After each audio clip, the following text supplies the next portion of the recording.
That 70's Remodel, a Build Original series, is brought to you by Huber Engineered Woods. And this episode is sponsored by Aqua Water Systems. This home started with all the usual 1970s problems. Dated design, poor insulation, and inefficient materials that just couldn't keep up with today's standards. But this isn't just a cosmetic update, it's a full performance overhaul, and that starts with the building envelope. Upgrading the enclosure to Zip System R sheeting helped us boost the home's thermal performance while streamlining our install. It gave us a continuous exterior insulation and a built-in water-resistant barrier all in one step. In Utah's variable climate, we rely on Zip System products for both remodels and new builds. They help us manage moisture, air leakage, and insulation without overcomplicating the wall assembly. With Zip System and AdvantTech, we get fewer steps, faster installation, and job site durability that holds up even when the weather doesn't cooperate.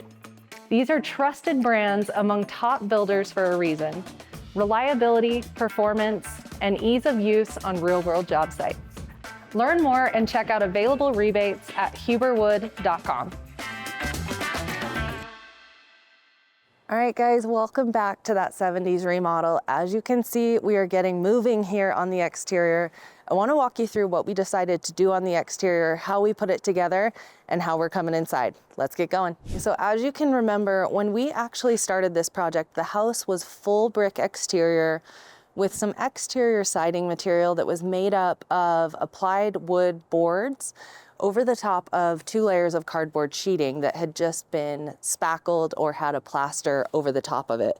It wasn't the best exterior combination, and quite honestly, we saw a lot of water damage, a lot of rot, and a lot of leakage. So we decided to make a change, and as you can see, I think things are coming along really great here at this remodel. So what we decided to use was a thin cut cultured stone. This product that you're seeing here on the house is actually from Creative Minds.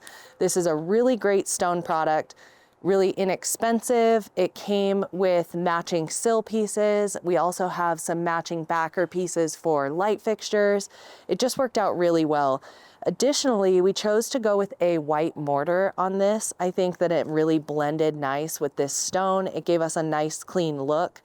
And just something to know or something to keep in mind that white mortar is more expensive than gray just because they make it out of white concrete, which is more expensive. So I love the whole combination of what we did here.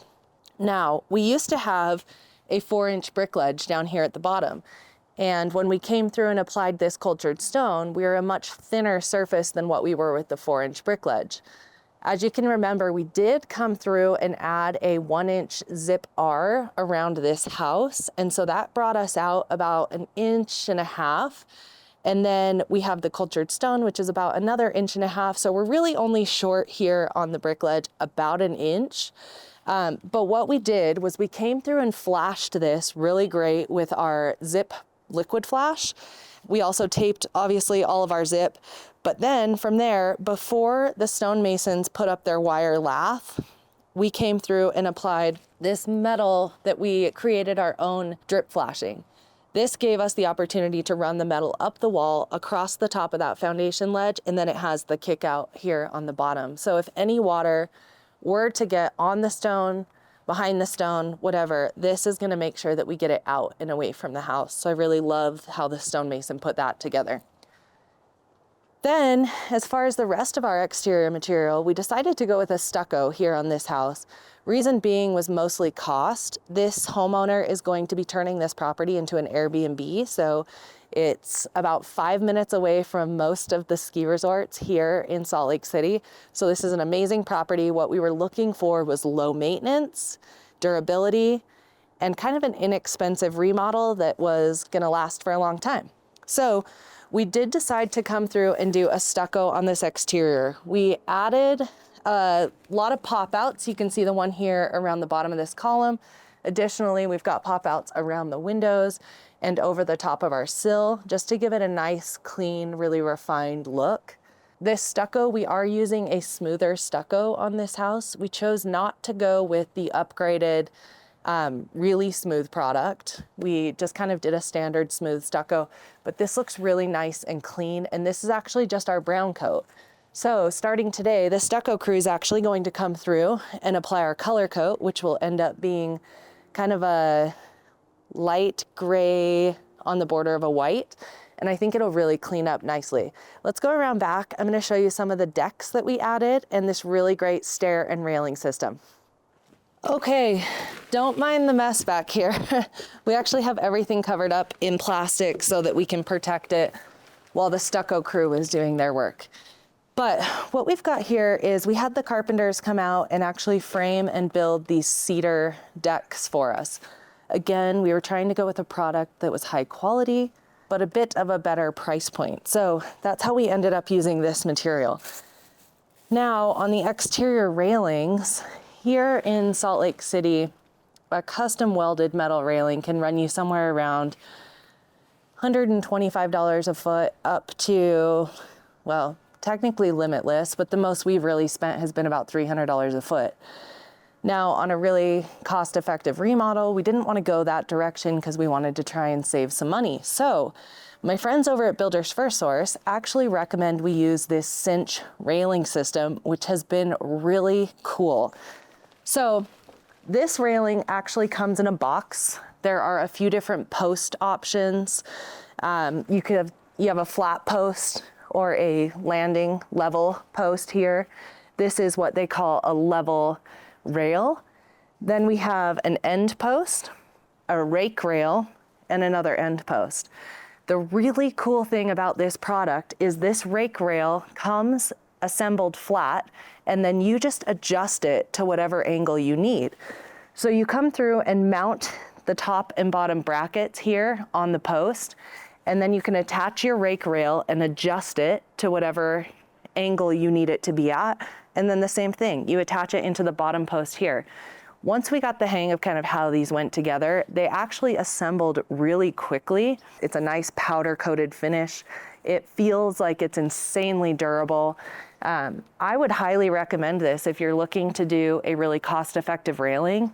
I think it's been a great product to use. It went together really well. Overall, I think the design of it is really clean.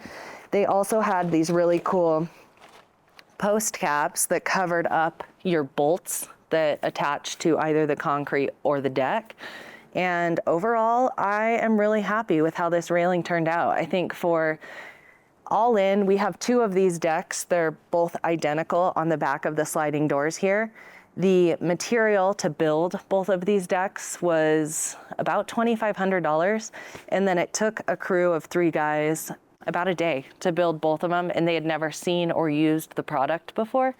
So obviously the first one takes a little bit longer. Once you get one side done, you can kind of cruise through it pretty quickly. But overall, I think it was a really cost-effective option. It's a really durable product. I'm really impressed with how it went together and simple to install. I think this could even be something that a DIYer could put together fairly easily. So super impressed with how these went. Additionally, we also came through and added all new windows and doors in the house. We chose to go with a really cost-effective vinyl option just to try and save some money here. Inside the home, we were not originally doing any remodeling on the house, but you know how remodels go. Once you start digging into something, it's really hard to stop, especially when you start finding some questionable building techniques. So let's go inside. I'm gonna give you a little recap of what we actually ended up adding onto this remodel and how it's gonna make this house a whole lot better for visitors to come and stay in Salt Lake City. We no longer have to settle for the traditional style hose bib on the outside of these beautiful custom homes. Meet the Aqua house hydrant. This product is made of marine-grade stainless steel and comes in a variety of lengths so that you can find one that is perfect for your project. Has a very clean and slimline cover that comes in a variety of finish options, and also the quick-to-connect adapter. You just hook your hose up to it, twist it onto the house hydrant, turn it on or off, disconnect when you're done. It's already winterized and ready to go. Go check them out at aquawatersystems.com.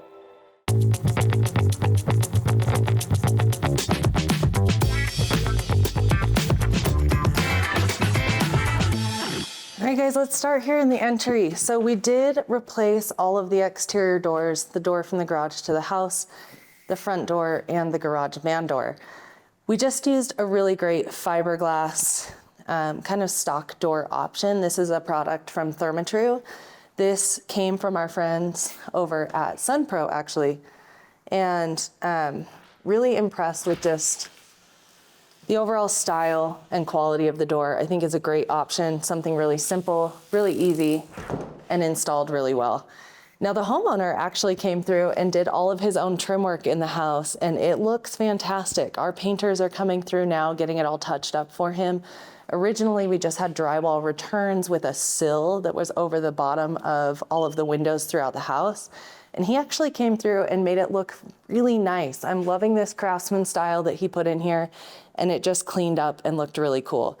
So the outside of this front door is actually going to get painted black to match our brand new garage door that we installed. It is a fantastic insulated door with a much nicer, quieter opener. Our goal here was just to provide the Airbnb guest with a premier experience in a house that they didn't even have to worry about. We don't ever want someone who's staying in the house to call with a bunch of complaints or concerns that things aren't working. Now, with that being said, that's how we ended up replacing the entire HVAC system in this home. Let's go upstairs and look at the upper level system, and then I'll take you downstairs and we can check that one out.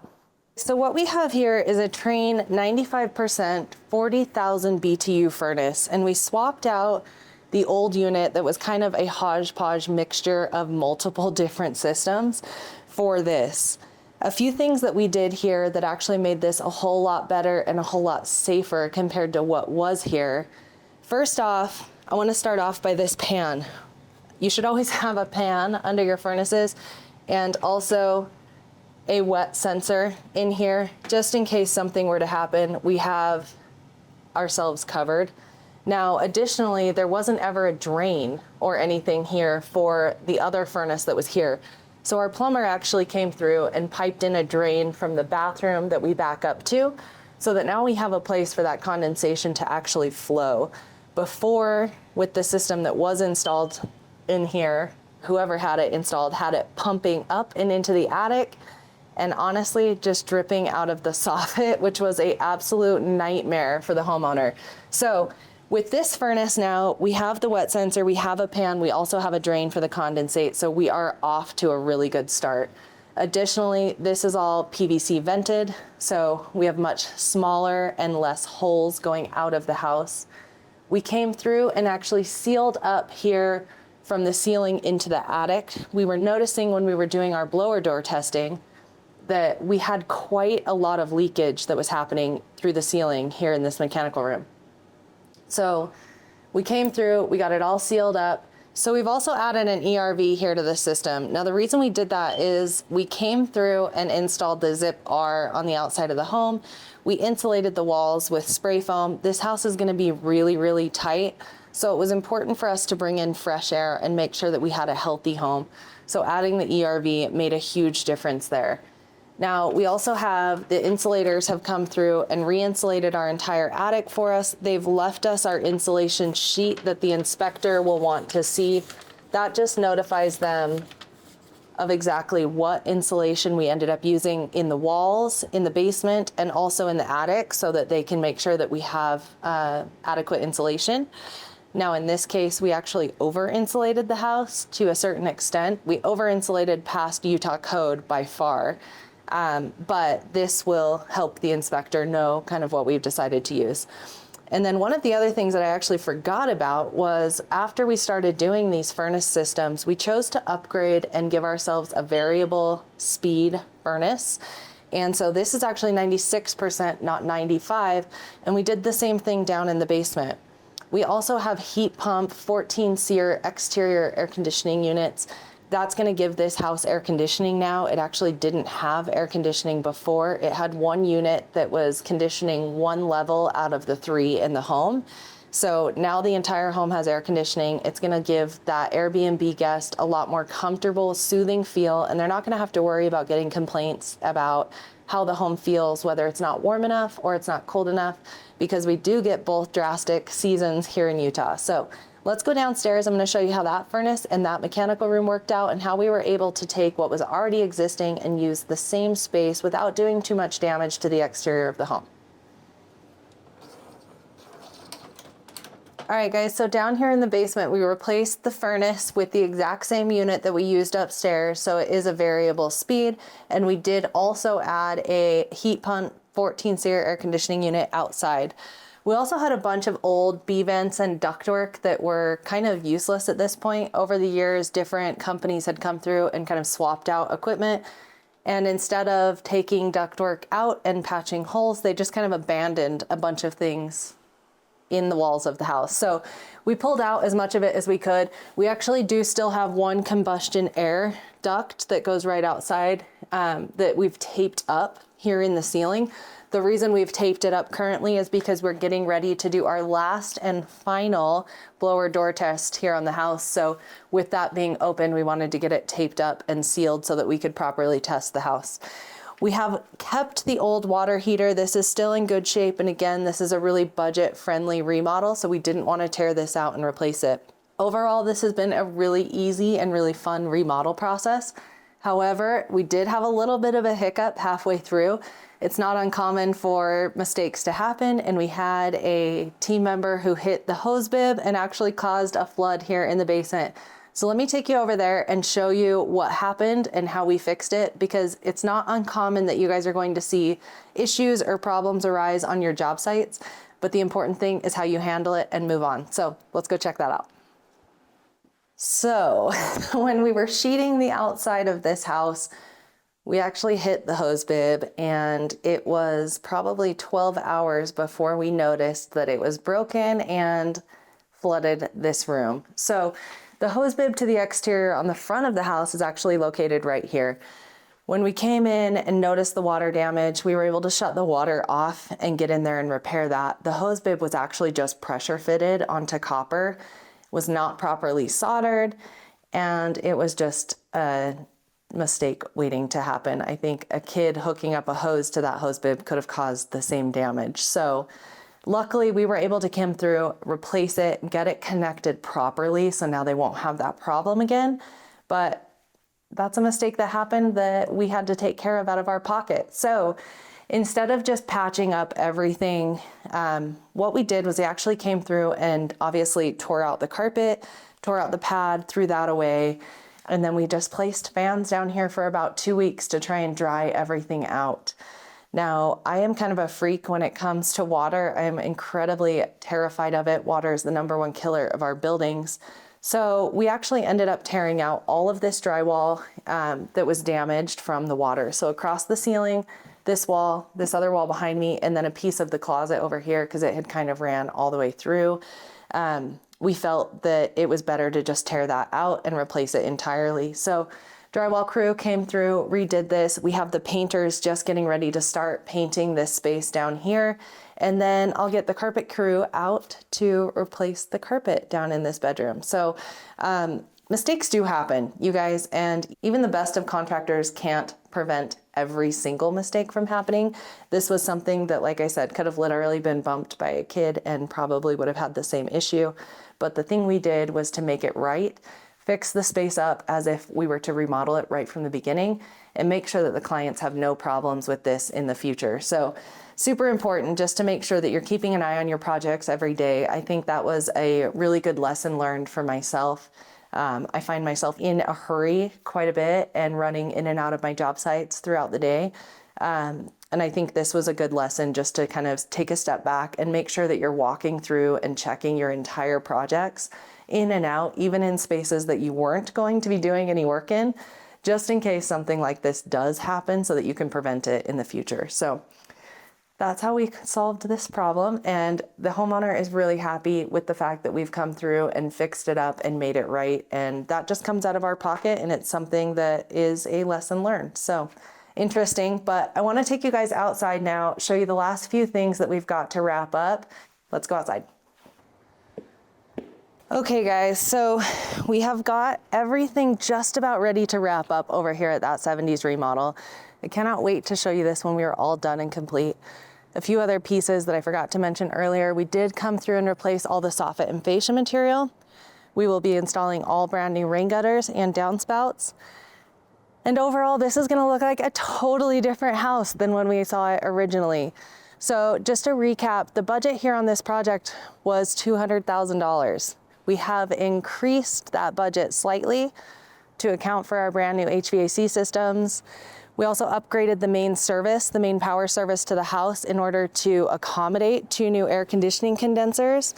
Because they had the original air conditioning on the house tapped into the main service line illegally, we wanted to fix that and make sure that these homeowners were protected and that this house was done how it should have been done. So I'm super excited with how this is coming together. I cannot wait to show you the final product. And we're gonna do one more blower door test here on the house next week and see where we landed here in the end. We've had kind of a little bit of a roller coaster ride with these blower door tests, from the beginning to our middle, finding a bunch of holes and a bunch of issues. And hopefully we've now taken care of all that here in the end. And I can't wait to show you how that turned out. So super cool. We've had a blast over here working on that 70's remodel. Thank you so much for watching. You guys know you can find me on Instagram or TikTok at Stephanie Build It. We'll see you next time on The Build Show.